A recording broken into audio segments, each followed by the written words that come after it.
Have you ever been judged just because of your appearance? Imagine this. You spend nearly $13,000 to buy a first-class ticket. You sit in the seat that's boldly printed with your name on the ticket. But then before the indifferent gazes of the entire cabin, you are dragged out of your seat without a word of apology, without a single question. Why? Because people assume you don't belong there. When Malik Rivers, a powerful black entrepreneur and the CEO of Celestia Airlines, was pushed down to economy class, it wasn't just his self-respect that was trampled. There was a system quietly behind it all, where bias wears the cloak of procedure, where prejudice hides behind VIP guest rules, where polite smiles mask the cruel discrimination. But they didn't know. The person they looked down on was the one who held the power to change it all. In today's story, you'll witness an unexpected reversal, when the one who was humiliated becomes the one in control, when the seemingly invincible system begins to crumble from the inside. If you're ready to hear a shocking story about self-respect, justice, and change from within, share this video and subscribe to the channel so you won't miss other moving and awakening stories. Now, let's embark on this journey together. They wrote 5 words in red ink on his food tray: African American Special Sensitive Case. That's how they labeled him. Not by name, not by status, but by the color of his skin. A few minutes earlier, they had pulled him out of first class in front of the entire cabin, regardless of his ticket membership status or dignity. The flight attendants were unwavering. The passengers were silent. Not a single person, not a single word questioned who he truly was, because they assumed they knew enough. What they didn't know was that they had just humiliated the very owner of the airline they were working for. This wasn't just a flight error. This was a perfect lesson in how prejudice hides behind what's called protocol and how it crumbles when the truth walks down the aisle. Malik Rivers stepped forward with calm poise, the sound of his handcrafted Oxford shoes tapping on the cold tile of the jet bridge. It was early morning at Logan International Airport Terminal, a Gate 7. But the chaos outside the gate didn't creep into this exclusive hallway. Inside the VIP boarding area, the lighting was soft, the air conditioning cool, and the carpet felt like velvet underfoot. He was used to this quiet luxury, or at least he used to think he was. In his custom-tailored charcoal gray 3-piece suit, Malik Rivers looked every bit the part of a top-tier leader. At 39, the founder of Everest Capital Group had built both a reputation and a fortune. $280 million with an investment portfolio spanning from fintech to aerospace. The number of commercial flights he took each year was enough to earn him the rare Diamond Royale membership with Celestia Airlines. Yet all of those achievements seemed irrelevant the moment he entered the cabin. He had chosen seat 1A for a very specific reason. As a tall man, he needed space, privacy, and quiet to get some work done on the 4-hour flight to San Diego. Malik carefully placed his leather briefcase under the seat in front of him, and as he buckled his seatbelt, he heard the sound of high heels approaching. A figure cast a shadow over him. "Excuse me, sir," a sweet voice spoke, though tinged with a hint of coldness. Malik looked up. The name tag on the uniform read, Samantha Price, first-class lead attendant. "I'm sorry, but this seat is actually reserved for Platinum Legacy passengers. I'll have to ask you to move." Malik blinked, momentarily confused. He unbuckled his seatbelt, pulled out his boarding pass, and silently handed it to her. Samantha took the boarding pass with feigned politeness, narrowing her eyes. "Diamond Royale," she said, as though doubting the letters in front of her. Her gaze slid down to the fare, $12,700 first-class full price. "You paid for this seat?" she asked, nearly laughing. "Yes," Malik replied evenly, "booked 3 weeks in advance. Seat 1A. Samantha handed the ticket back, but still blocked the aisle. She cleared her throat and leaned in closer. It's just Mr. Winston Harrington of 4 usually sits here every flight. He's one of our longest-standing Platinum Legacy customers.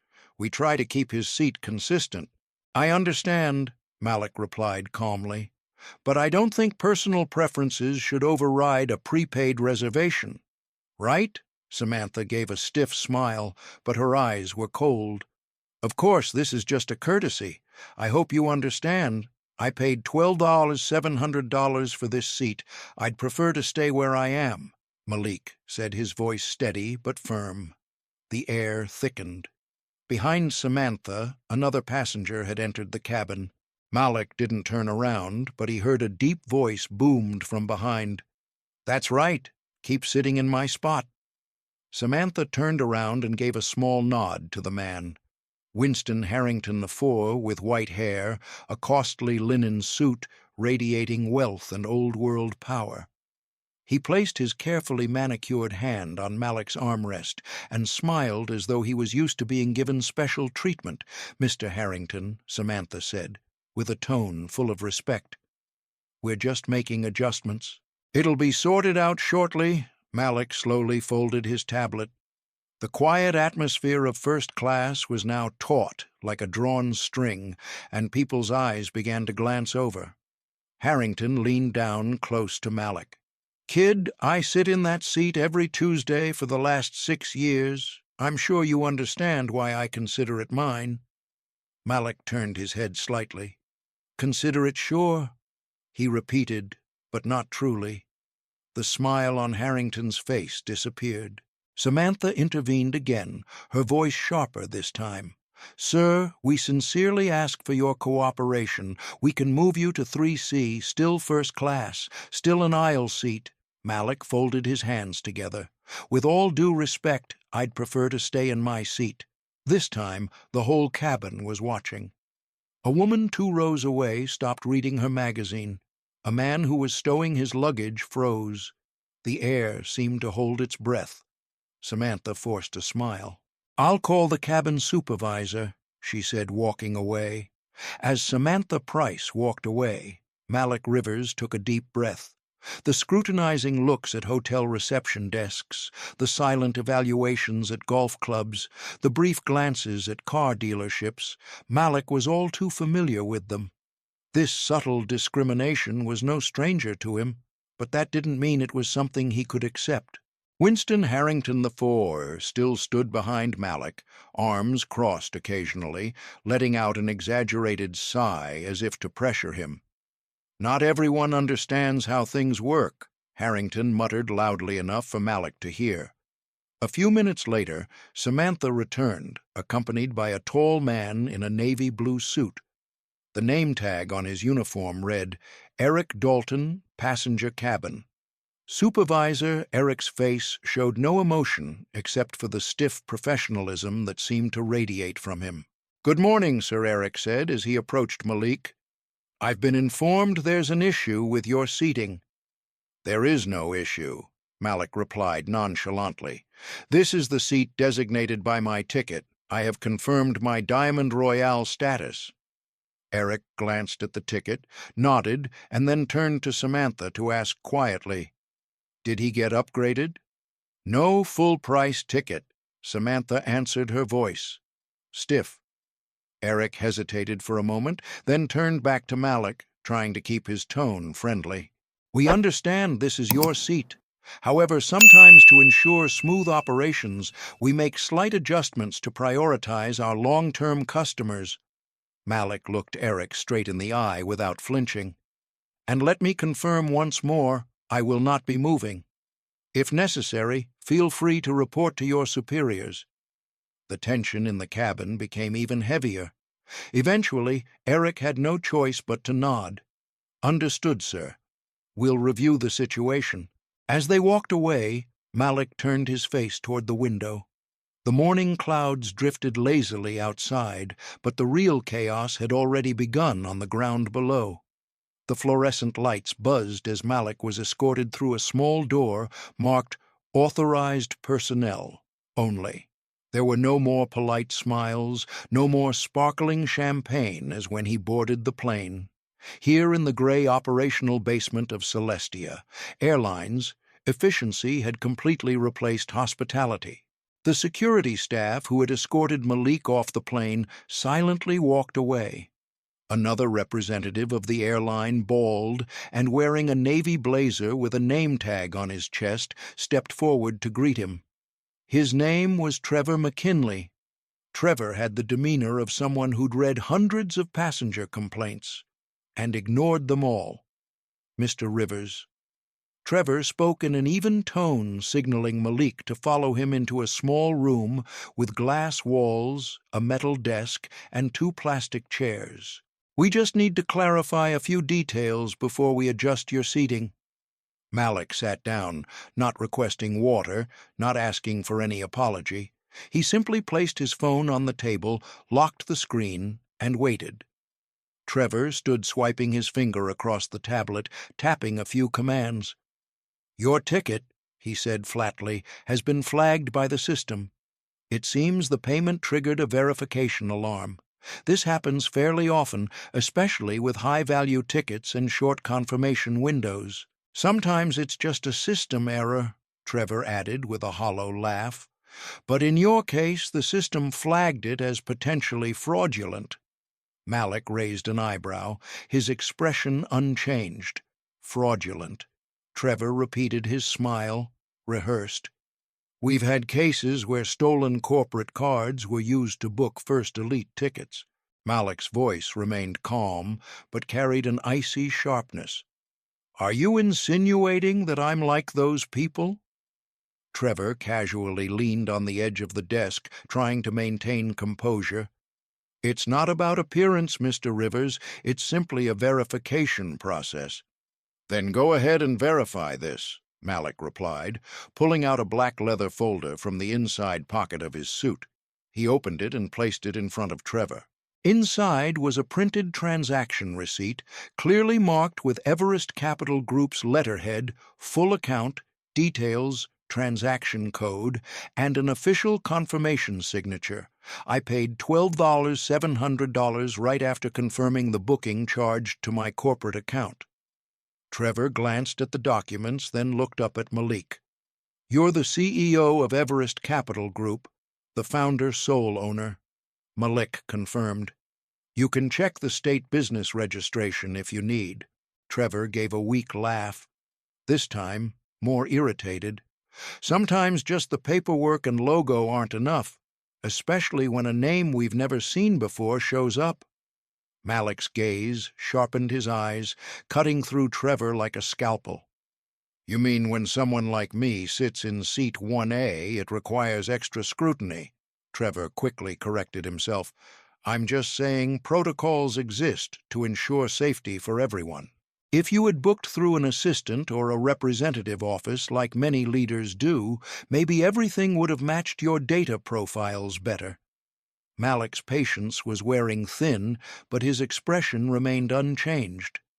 "Your system failed to confirm a valid transaction. Your staff forced me off my seat, humiliated me in front of dozens of people. And now you're suggesting I'm the problem." Trevor forced a thin, paper-like smile. "Sir, I'm just trying to assist. But the reality is you're not listed in any of our premium customer databases, not in the corporate partner network. Your spending profile doesn't match the diamond demographic." Malik crossed his arms, tilting his head slightly. "So what exactly is the diamond demographic?" Trevor blinked, taking a small step back, flustered. I didn't mean it that way." "No," Malik Rivers asked, his voice lowered but sharp. "So what exactly are you trying to say?" Trevor McKinley opened his mouth, then closed it, unable to speak. He took a step back quickly, swiping his hand over the tablet screen, tapping a few commands. "I'll send this up for final review," Trevor said quickly. "If approved, we'll upgrade you to another First Elite seat." "I don't need another seat," Malik replied, his gaze unwavering on Trevor. "What I want is accountability." Trevor tilted his head, his tone sounding almost defensive. "Sir, you were only removed from your seat due to a conflict with a VIP customer. That's all. No one intended to offend you." Malik slowly stood up. "You don't need to try to offend me. You've already succeeded." For the first time, Trevor showed clear signs of discomfort. He shifted his weight, uneasy. "Look," Trevor said, trying to regain his composure, "if we could arrange for you to return to your seat and let this go." "Do you think I'm upset just because of a seat?" Malik cut him off, stepping forward, making the room seem a few degrees colder. "Do you think I'm angry because I didn't have enough leg room or a glass of champagne in first class? No, it's because you didn't think someone like me could possibly deserve that seat, and instead of checking the facts, you chose to remove me." Trevor swallowed hard. "We're just following protocol." "No," Malik replied firmly, "you're following prejudice, wrapped up in what you call policy, hidden behind procedures cloaked in customer service." Trevor didn't respond. The tension in the room was thick enough that any spark could ignite it. Finally, Trevor bowed his head and glanced back down at the folder in front of him. "We'll contact you within the hour."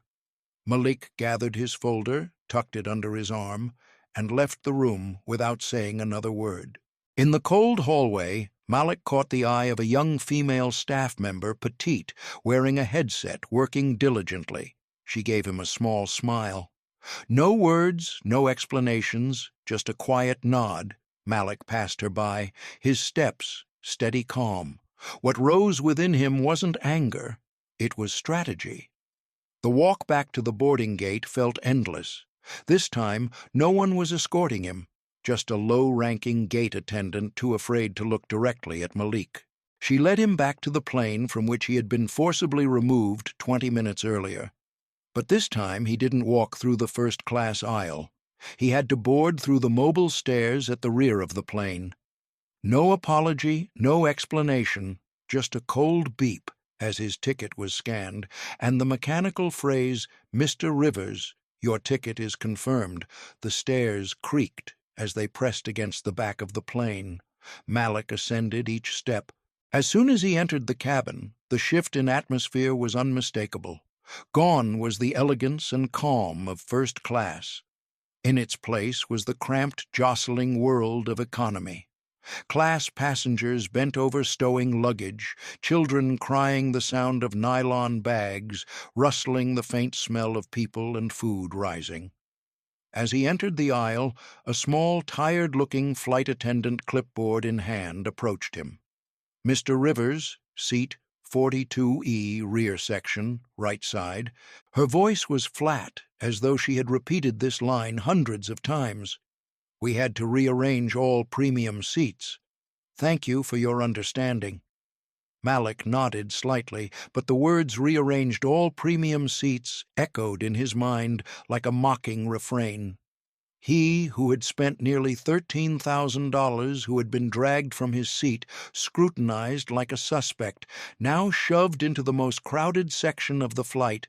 No aisle, no window, no apology, just understanding. The closer he got to row 42, the more cramped the aisle became. The overhead compartments were packed full. An elderly man in 43D was coughing nonstop, while a child in 41F kept kicking the back of his seat. At 42E, Malik's designated seat was a narrow faux leather strip wedged between two large passengers. To his left was a man in a tank top drenched in sweat. To his right was a young man absorbed in his phone game, the sound blaring loudly without headphones. Malik exhaled slowly, stuffed his briefcase under the seat in front of him, and carefully squeezed into the middle seat. His knees pressed tightly against the backrest, his shoulders squeezed from both sides. He didn't complain. He didn't ask for a seat change. He just sat in silence. From the galley, a high-pitched voice called out cheerfully, "Here you go!" Tracy Delane, an economy-class flight attendant with brightly flushed cheeks and a gum-chewing snap, handed Malik an old pair of gray headphones, the plastic slightly cracked on one side. The headphones weren't packaged like usual, although they're not the top of the line, she said with a bright smile. They'll do for economy. I'm sure you're used to it. The words hung in the air like a needle pricking his skin. Malik looked at her, not angry, not offering a forced smile, just a cold, cutting gaze. Tracy's smile faltered, and she quickly walked away. The man on Malik's left didn't bother to glance up. The one on his right burped lightly and continued playing his game. The cabin lights dimmed, signaling the impending takeoff, but Malik's mind was clearer than ever. He reached into his briefcase not to pull out his tablet, nor to find something to distract him. He took out a small notebook. The pages inside were reserved for thoughts never meant to be shared. Malik Rivers clicked his pen and hurriedly scribbled 2 short lines in his notebook. 1 flight, 2 different worlds. This seat isn't an insult, it's a mirror. A baby began crying loudly from the back. The sound of food trays clattering against the backs of seats echoed through the cabin. Malik closed the notebook, slipping it into the leather pouch on the side of his seat. The irony of the situation was not lost on him. Just hours ago, Malik had been standing on a stage accepting the Outstanding Leadership Award from the National Business Equity Coalition. His speech was titled, "Rebuilding Power Diversity," at the decision-making table. Yet here, he was sitting in the worst middle seat on the plane, a seat he had paid for with a first elite fare. Not because of a mistake, but because someone wanted to send a message, and that message was crystal clear. He was not welcome. Not in first class, not among the likes of Winston Harrington IV, nor with the flight attendants who wore forced smiles to maintain that order. Malik exhaled slowly as the plane rolled down the runway. The raindrops lightly tapped against the foggy window, reflecting his heavy, detached, indifferent mood. He closed his eyes not to sleep, but to replay everything they had done to him. Every glance, every word, every unspoken rule disguised as procedure. Somewhere up near the front of the plane, perhaps someone was stretching their legs, sipping bourbon in seat 1A. By accident or on purpose, they were occupying the seat that should have been Malik's. But Malik wasn't angry. He was calculating, he was observing, he was preparing, and no one on this plane, whether in first class, the aisle seats or the service aisle, realized that this wasn't the end. This was the beginning. The engines stabilized as the plane reached cruising altitude. The seatbelt sign turned off with a soft ding. Malik remained seated in 42E, his back slightly curved from the stiff seat back, his elbows wedged between 2 unfamiliar shoulders. He didn't touch the old headphones left on the tray table. They lay there like an unnecessary old forgotten item. Not because Malik despised them, but because he needed focus, not distraction. From the front, a subtle movement began spreading down the aisle. The flight attendants exchanged knowing glances. Samantha Price unexpectedly reappeared in economy class, walking with a forced urgency, trying to maintain composure. She stopped near row 15, whispering quickly to another attendant, then made her way toward the back of the plane, holding a walkie-talkie. Malik couldn't hear what she said, but the tone was all too familiar, scripted and cold. Before long, from the cluttered crowd in economy, a middle-aged man with graying hair wearing a blue blazer stepped out. A passenger from economy. Clearly, his seat had an issue. He kept glancing back, visibly disgruntled. Samantha greeted him in the aisle, her sweet smile dripping with artificial warmth. "Mr. Langdon," she cooed, "we apologize for the inconvenience. It seems your seat was mistakenly booked. However, there is now a first elite seat available. If you follow me, I'll have it arranged for you immediately." Malik watched his face as still as stone. That seat wasn't naturally vacant.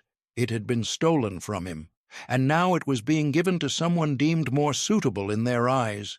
A face, a skin color, a class properly aligned. Mr. Langdon followed Samantha toward first class. Another flight attendant whispered to a colleague near the galley, "Sure, if you fit the mold, you get favored right away." The other attendant sneered. Samantha, thinking she was out of Malik's line of sight, tilted her head and whispered, her voice tinged with a sense of satisfaction. "We need to avoid the trouble from earlier. This one's easier to handle." Malik didn't react outwardly, but deep inside, a gear clicked into place. A mechanism had been activated. This was no longer just about being removed from his seat. This was a calculation, a conspiracy to maintain prejudice. They didn't just ignore him. They had chosen to actively participate. Malik adjusted his tie, though no one was paying attention. He turned back to look at the tray table in front of him as the service cart began rolling down the aisle. Row after row, standard meals were being served, reheated entrees, plastic-wrapped cutlery, soft, soggy bread. Nothing luxurious, but nothing too difficult to accept until Malik's meal was delivered. Tracy Delane returned her smile, stiff, handing Malik a sealed food tray, a can of soda, and a set of poorly wrapped cutlery in a napkin. No more sarcasm, just a cold, indifferent nod. Malik pulled the tray closer, peeling off the seal. Then he stopped. On the lid of the food container, it wasn't a printed label. It was a handwritten message in red ink, neat and deliberate, intentionally clear. Meal comp, sensitive case, African American special. Malik stared at the words. No surprise. No shock, just an absolute coldness. As if deep down he had expected this. He analyzed the handwriting, too neat to be an accident. This was certainly not the first time someone in the crew had done this. The worst part wasn't the blatant racism. It was the smooth, cold, and mechanical nature of it, as if it was just another routine, another label for luggage. Malik Rivers didn't open the food tray. He didn't throw it away, either. Instead, he quietly pulled out his phone, snapping a picture of the food tray along with the red handwritten message, "Not for revenge, simply to keep the evidence." Once he was done, Malik gently pushed the tray back to the edge of the table, then pressed the call button on the overhead panel. Tracy Delane returned almost immediately. "Yes, sir?" she asked. Malik didn't need to raise his voice. He simply asked gently, "Who wrote this?" Tracy looked down at the tray, her smile trembling for the first time. I'm not sure, sir. The meals are usually pre-prepared in the galley." Malik held her gaze, his eyes cold, unwavering. "This handwriting is fresh. Someone added it after I was moved." Tracy hesitated, her voice lowering. "It could be a note from the inventory department," Malik interrupted, still calm. "Look me in the eye and tell me this is just a standard procedure note." Tracy didn't respond. "All right," Malik said, nodding slightly. Tracy mumbled that she'd check with the lead flight attendant and hurried off faster than when she arrived. The man on Malik's left leaned over and whispered, "Geez, I'm sure they didn't mean anything by it." Malik didn't turn to him. He didn't reply. He just turned his head and looked out the small window once more. He remained seated in silence. Because this wasn't just about a handwritten note. This was an entire system, a culture that allowed this to happen, a mechanism of prejudice disguised as procedure, an unspoken order that accepted insults as long as they were written, small, spoken softly, and didn't disturb the surface. As the plane hummed through the high skies, Malik's thoughts flew even higher and farther. They wouldn't just hear about him. They would have to answer to him. But first, he needed to observe more, gather more. See how deep this route went, because every glance, every word, every small action was piling up in Malik's ledger, and that ledger was nearly full. The plane touched down with a gentle but firm thud. The sound of the wheels screeching as rubber met the runway. Malik opened his eyes as the cabin lights flickered back on. Around him, passengers began the familiar motions, unbuckling seatbelts, opening overhead compartments, murmuring about connecting flights or upcoming dinners. But Malik stayed seated in the middle seat, his hand resting on his briefcase, his eyes deep in thought. The meal with the humiliating note had been quietly collected during the flight. No one apologized, no one mentioned it again.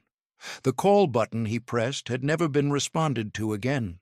The atmosphere in the cabin was now more artificial than when he first boarded. A crowd began to shuffle toward the rear door. He wasn't invited to leave through the front, of course not. As Malik walked out onto the jet bridge, a man was already waiting. Marcus Boyd, the flight operations manager dressed in his Navy uniform, holding a thin file of paperwork. His posture was perfect, his expression rehearsed to the point of being fake. Malik recognized it all with a single glance.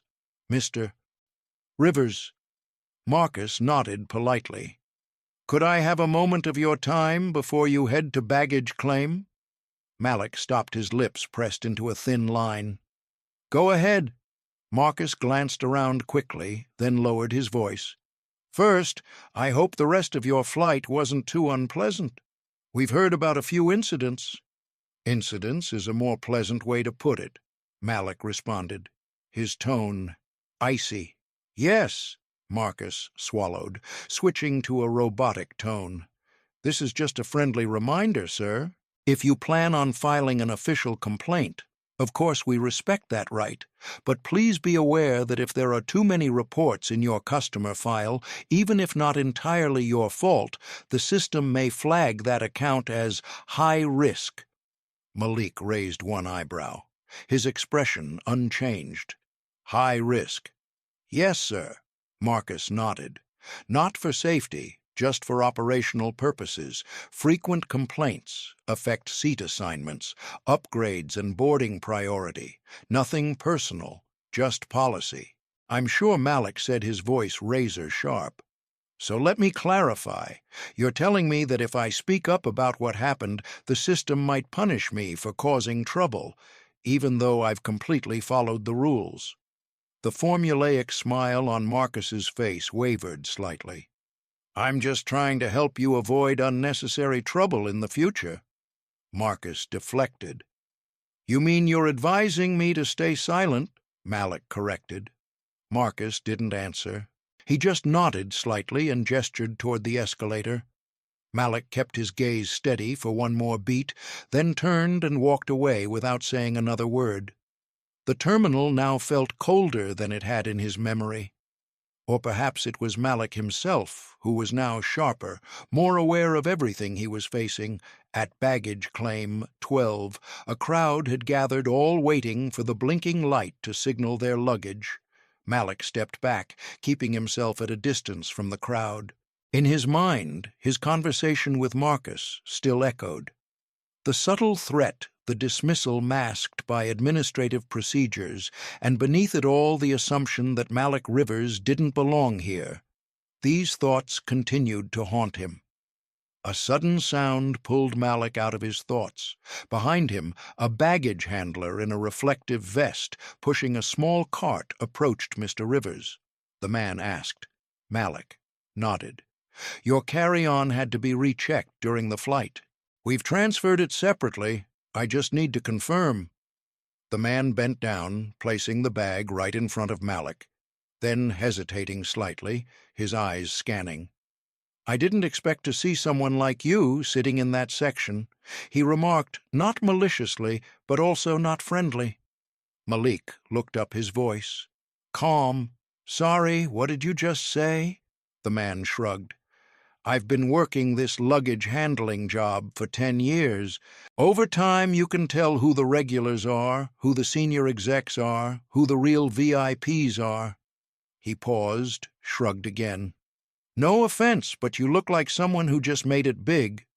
Malik blinked slowly.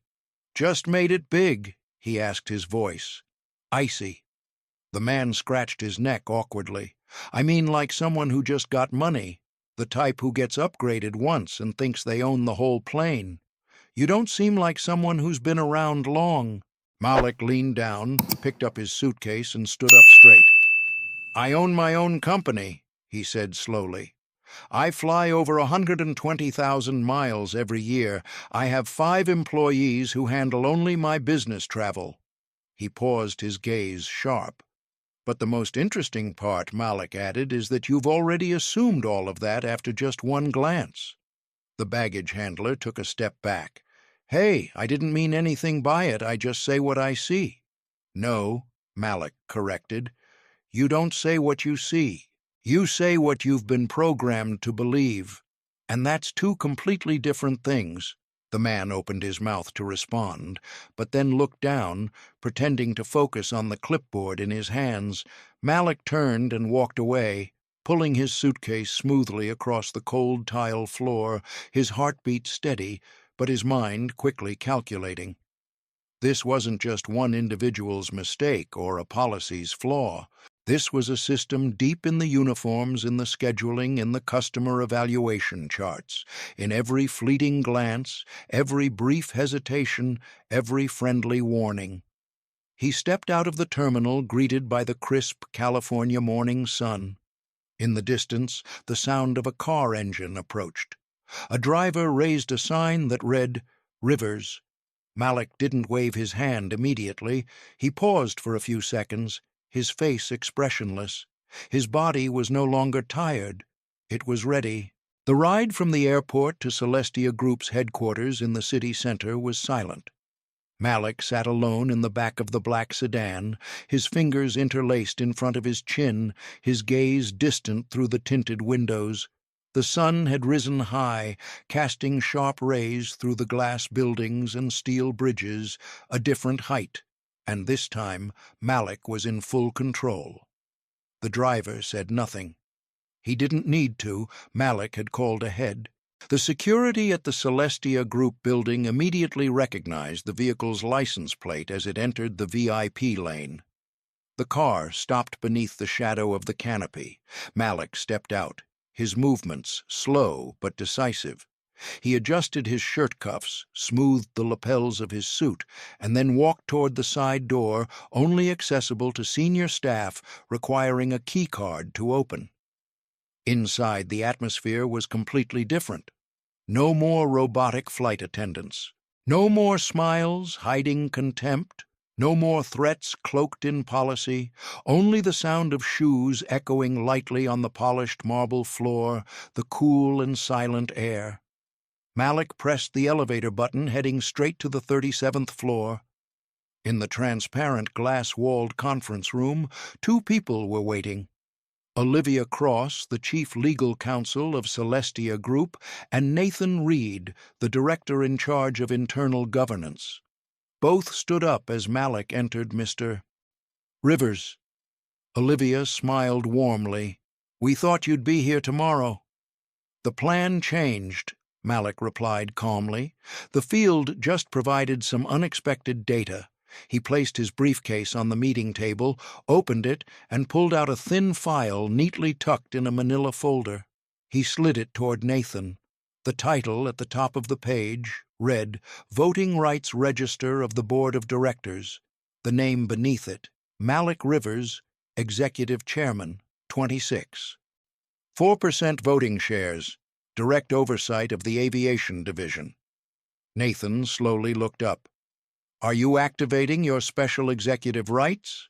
Malik nodded decisively. "Effective immediately." Olivia leaned forward, lowering her voice. "Is this related to the incident with Harrington?" Malik opened his tablet quickly, typing a few commands, then turned the screen toward them. "No," he said. "This is about system failure. This is about a cultural disease that's not only alienating customers, but also eating away at the leadership foundation." The screen displayed the title, "Internal Audit Proposal for Celestia Airlines, Phase 1, Leadership Accountability and Brand Repositioning." He flipped to the next page. A detailed diagram proposed a restructuring package worth $120 million. Each department head was color-coded by field customer experience and diversity inclusion. Two names were highlighted in red. Nathan shifted uneasily in his chair. "You've already started preparing Phase 1. I've been preparing it for weeks," Malik replied, "but today has given me every reason I need to finalize it." He turned off the screen, his gaze cold. Trevor McKinley, Samantha Price, Eric Dalton, Marcus Boyd. "Everyone involved in this morning's incident will undergo direct evaluation. No negotiations, no buffer zones." Olivia raised her eyebrows. "You plan to push this through on your own?" Malik Rivers' voice remained calm. "I don't need approval," he said, "when I'm the one in control." He stood up, grabbed the manila folder, and walked to the large window where the city skyline stretched out before him. "They removed me from my seat simply because I didn't have the look they expected. They flagged my transaction as suspicious because it didn't fit their mold. They mocked my presence in economy class as if it was some punishment I deserved. Then they warned me that if I spoke out, I'd be flagged as high risk." Malik turned around, facing Olivia Cross and Nathan Reed directly, so he said with a cold smile, "Let's give them something that will truly make them worry." The room fell into heavy silence. Nathan stood up abruptly, clearly rattled. "Are you planning to make this public?" Malik nodded with calculated intent. "But not before I teach them a lesson they will never forget."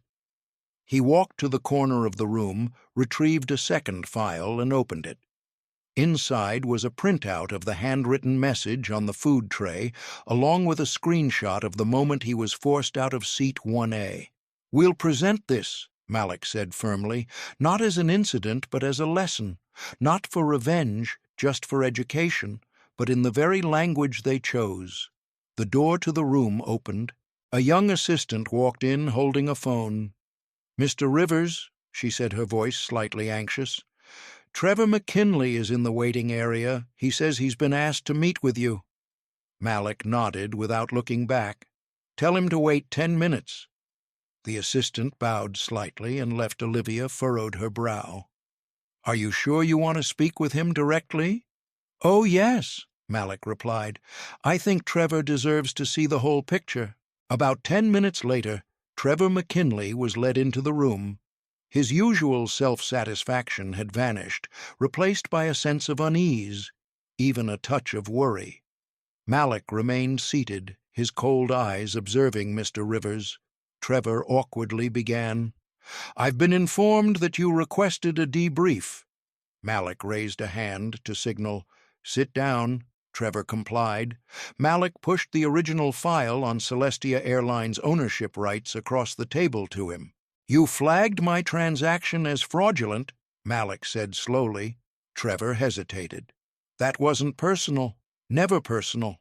Malik interrupted. "You assumed I was committing fraud, not based on the data, but based on the system design, where people like me are never presumed valid."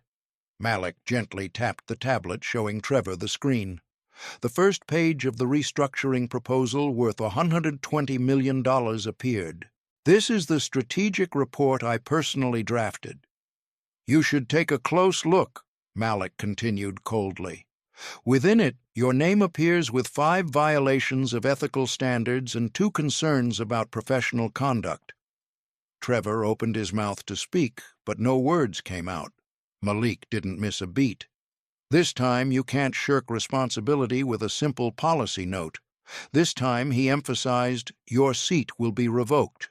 Meanwhile, on the 40th floor of the Celestia Group headquarters, the atmosphere was taut.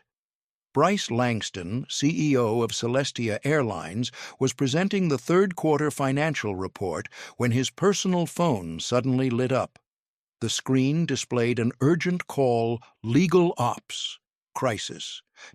Bryce immediately paused mid-sentence, raised a finger to signal a break, and quickly moved toward the large window. Langston, he answered the phone. A breathless voice on the other end spoke quickly, delivering the bad news. "Sir, we've just received confirmation. We had Mr. Malik Rivers removed from First Elite Seat 1A on Flight 274 this morning. The incident was recorded on the passenger cabin camera." Several other passengers have also filmed videos. Bryce froze. Who did you say? He snapped. Malik Rivers. Sir, the voice replied. Executive Chairman, 26, 4% voting rights. He was suspected of fraudulent payment and was moved to economy class. There's also the issue with the food tray marked with discriminatory labeling. Bryce gritted his teeth. I know who he is. Why wasn't I notified immediately? The crew didn't know his identity. Security handled it as an uncooperative passenger according to standard procedure. Shut up! Bryce cut him off quickly, turning back toward the meeting table, gripping the edge of the desk until his knuckles turned white.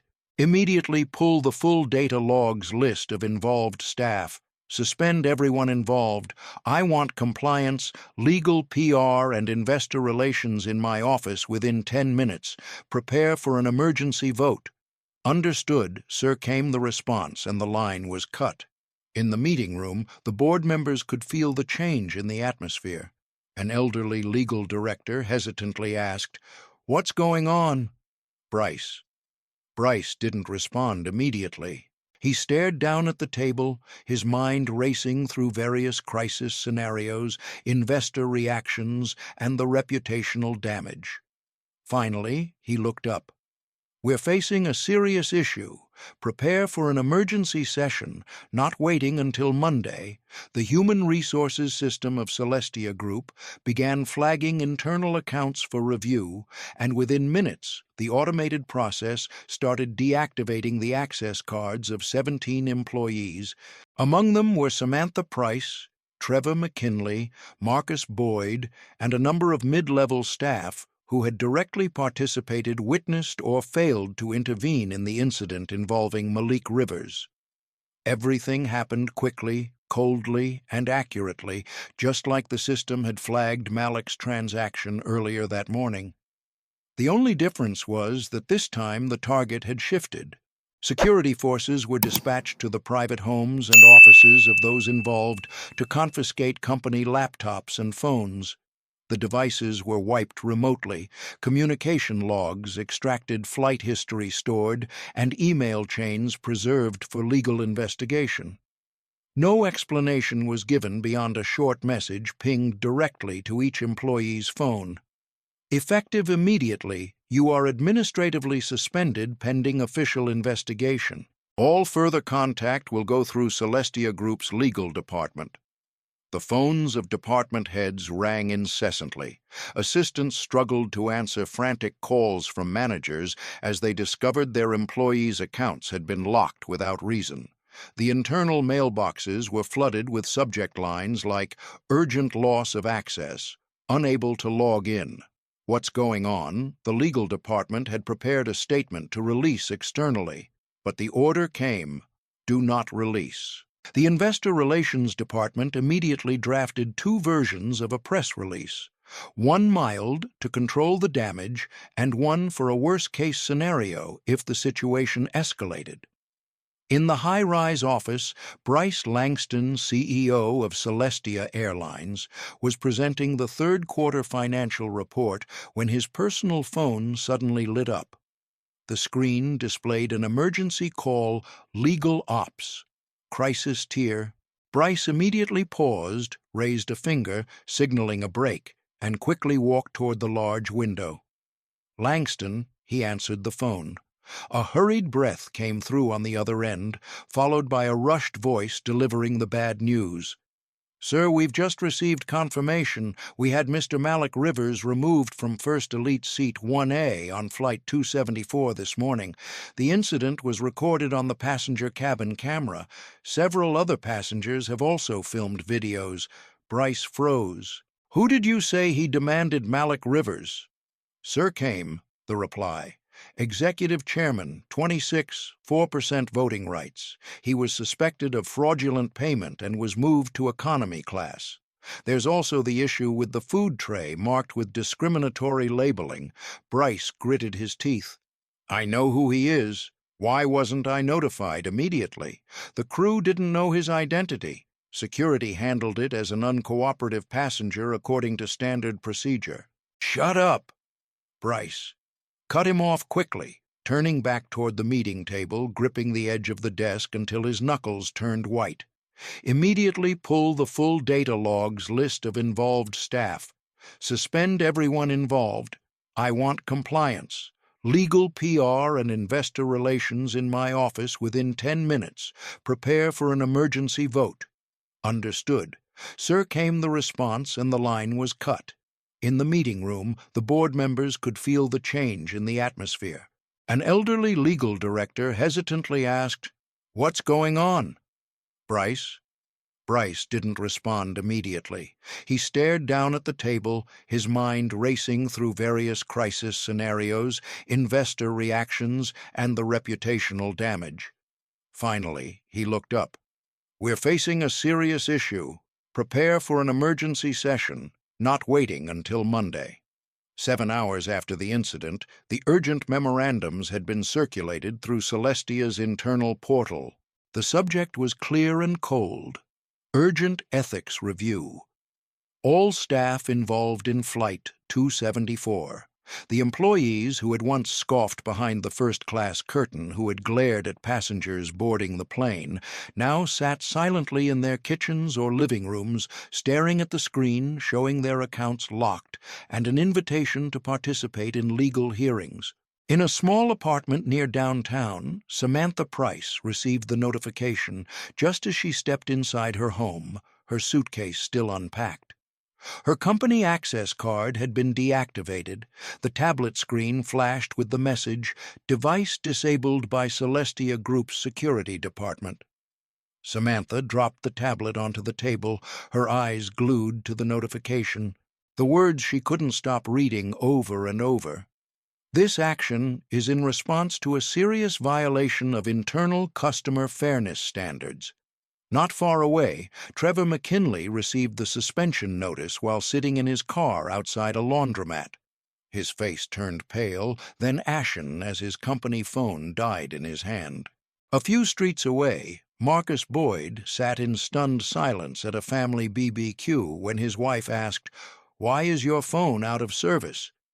Marcus just shook his head, unable to find an explanation. Meanwhile, from the upper floors of Celestia Airlines Operations Center, an internal broadcast echoed through the meeting rooms and workstations. Celestia's reputation is not built by what we say, but by how we treat each passenger. Today we've failed. There are no excuses, only accountability. And it starts right now. All eyes were on the screen. All ears listened intently, but none of them knew that a bigger earthquake was still ahead, elsewhere. Eric Dalton woke up at 6:03 a.m. to the familiar sound of his phone ringing. But this time the ring wasn't a schedule reminder or shift assignment. It was the emergency notification for company alerts. Eric rubbed his eyes, still groggy, and reached for the phone. The black screen flashed with the white text, "Celestia Systems. Your access has been restricted. Please contact HR immediately." He sat up straight, the grogginess fading away. He tried logging into his work tablet. No luck. His email account wouldn't open either. His employee badge had been deactivated. The computer screen blinked red. Account locked. Under administrative review. Just minutes later, when Eric checked his personal email, a new message awaited. An official notice from Celestia's Internal Audit Department. Due to an ongoing internal ethics investigation, your $50,000 performance bonus has been indefinitely suspended.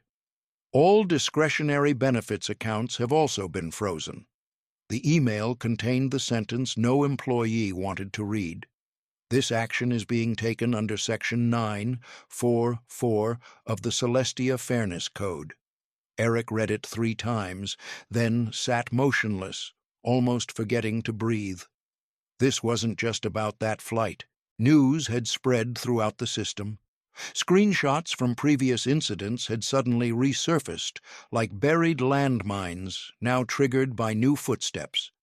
A message within the internal Slack system, shared by a low-level compliance auditor, quickly spread among the HR departments. The message read, Eric Dalton once denied a black boy access to the VIP lounge in Denver, claiming the child didn't look like a VIP. And this isn't the first time. It took years to cover this up. A parent complaint. No video, vague evidence. But now it became the spark, the context, the pattern, and Celestia's board was actively hunting for patterns. By 10 a.m., Eric's financial advisor had called him twice. The first call informed him that his dividend-linked stock bonuses had been frozen. The second explained that his entire executive travel privileges had been suspended, including his senior staff MX Platinum card. "You're on the internal list now," the advisor whispered over the phone. "This is related to the upcoming disciplinary actions. The situation isn't looking good." Eric. Eric didn't respond. He sat silently on the edge of the bed, still wearing the shirt from yesterday, his hands gripping the phone like a lifeline. The network he had once operated within with unseen confidence was now turning its back on him overnight. Once he had been the one behind the whispered judgments, the enforcer of subtle exclusions. Now he had become the most visible example. In another corner of the city, a few hours later, Tracy Green received her notice, this time by certified mail delivered to her door. She was watering plants on the balcony when she heard a knock. The envelope had no emotion, but the contents burned. The letter started with standard formalities, then quickly moved to the final condemning line.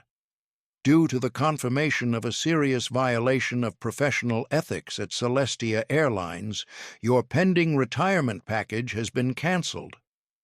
Tracy stared at the words for nearly a minute, trying to digest the reality. She had dedicated nearly 29.5 years to this airline, only 6 months left until retirement, with a $320,000 pension, including company matching and loyalty bonuses. Now it was all reduced to zero. Tracy's knees buckled slightly, and she had to grip the doorframe to steady herself. Inside the envelope was also a memo from Celestia's legal department, quoting behavior violating aviation industry ethics standards in an incident of discrimination involving an executive shareholder. The language was cold, brutal, and there was no way back. Tracy collapsed into the kitchen chair, her hands shaking violently, trying to call her union representative. The phone rang once, twice, and then went straight to voicemail. Meanwhile, in the HR department, rumors began circulating. "She's a liability. Let the process handle it." Tracy scrolled through her phone. One of her close colleagues on the same flight had messaged her from the night before. "They're using the food tray photo as evidence. They've printed it out. And the handwriting. Trace. It's your handwriting." Tracy remembered the moment she had laughed in the galley when scribbling that note. To her, it had just been a joke, just a stupid moment. But now, those 5 words had buried over 3 decades of her career. Her phone rang again. This time it was an unknown number. Tracy picked it up. "Ms. Green." A cold voice came through. "This is Cole from Compliance Review. We require you to prepare for a hearing within the next 48 hours. You are advised not to delete any messages or documents related to Flight 274. "Wait," Tracy stammered. This isn't how this should happen." "Not the way you think," the voice replied curtly. "Simply put, you stood on the wrong side of an irrecoverable moment. The line went dead." In the following hours, Tracy's name began to appear on the same violation list as Eric Dalton, Samantha Price, and Trevor McKinley. All of them faced the possibility of legal investigations, and the rumors spread faster than the truth. On internal forums, the gossip about Tracy exploded, her attitude toward passengers who don't speak English, her mocking comments during boarding, some true, some exaggerated, but now it no longer mattered.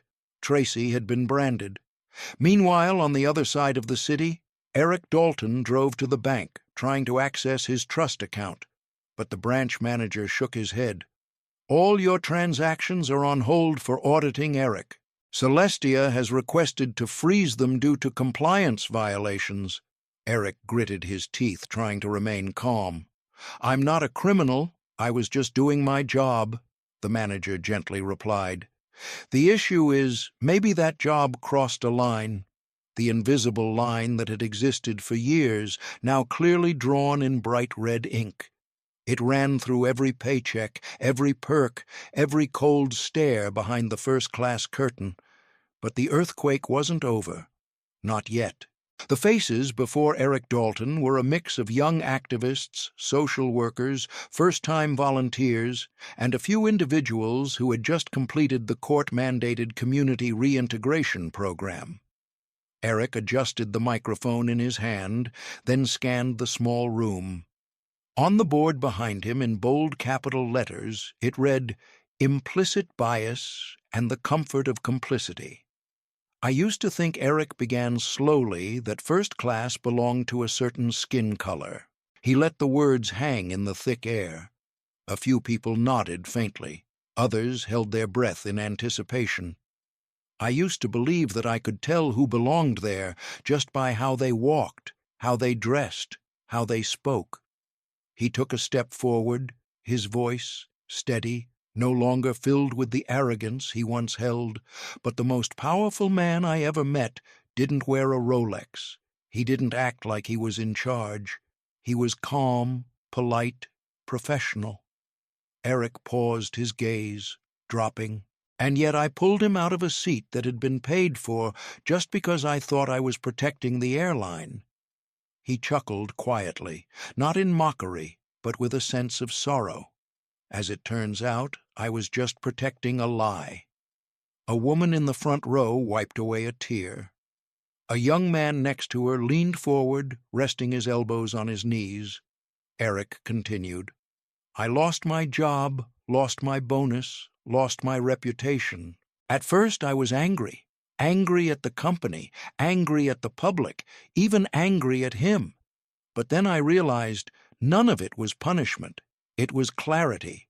He clicked the remote, displaying a still image on the screen, a photo of Malik Rivers standing firm in the aisle when he was asked to leave. Seat 1A, Eric didn't need to explain.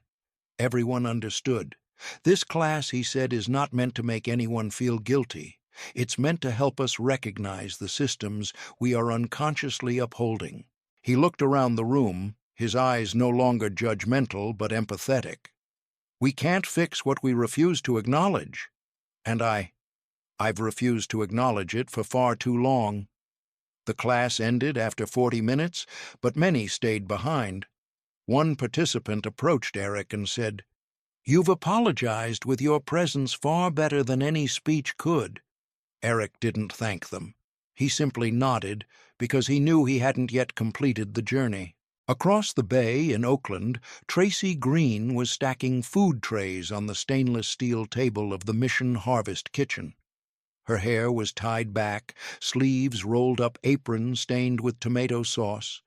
She had started volunteering just a month after losing all her retirement benefits. At first it was just to fill the emptiness, but over time something quietly shifted in her. It was no longer about guilt, it was about responsibility, the kind that demands action, not just words. As Tracy was washing a pan, the kitchen door swung open. A group of people walked in, shirts, neatly pressed name tags clipped to their chests, clipboards in hand, their voices low but focused. A consulting team conducting surveys at non-profit organizations.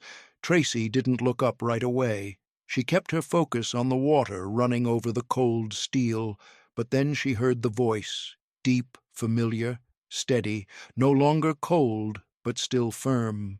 "Excuse me?" the voice called out. "We're looking for Director Ramos." Tracy slowly turned her head. The man standing in the middle of the group was none other than Malik Rivers. He was speaking with a volunteer, completely unaware of who was in the kitchen. Tracy's chest tightened. The room seemed to spin for a moment. Since that fateful flight, from that food tray, from that last look, she had never faced him. Without thinking, Without hesitation, Tracy wiped her hands dry and walked straight toward him. No introduction needed, no waiting for recognition, simply walking up to face him, Malik stopped talking, his eyes locking with hers. In that moment, it wasn't just his eyes that recognized her. The whole space seemed to fall silent. Tracy didn't extend her hand, didn't offer excuses. She simply spoke her voice, trembling. "That day, I thought I was protecting the standard." She swallowed back tears. "But it turns out I was protecting prejudice." Malik looked at her. No smile, no easy forgiveness. He just nodded slowly, gravely. "I know," Malik said. "Thank you." Tracy stepped back, her eyes blurred with tears, then quietly returned to the sink. Not expecting redemption in just one moment, but she knew she had just begun the journey. Outside, the wind began to pick up. The city was still loud. Buses rumbled. Car horns blared, mingling with the flashing red and green lights. But something deeper had changed. Malik walked out of the kitchen with his team. His steps slowed, not from exhaustion, but from contemplation. Not because of what Tracy had said, but because she had had the courage to say it. He knew there were many more like her, still hiding, still denying. But there were also those who had chosen to face the mirror, chosen to speak the truth, chosen to rebuild from the wreckage they had once helped create. And that, Malik thought quietly, was how real change begins.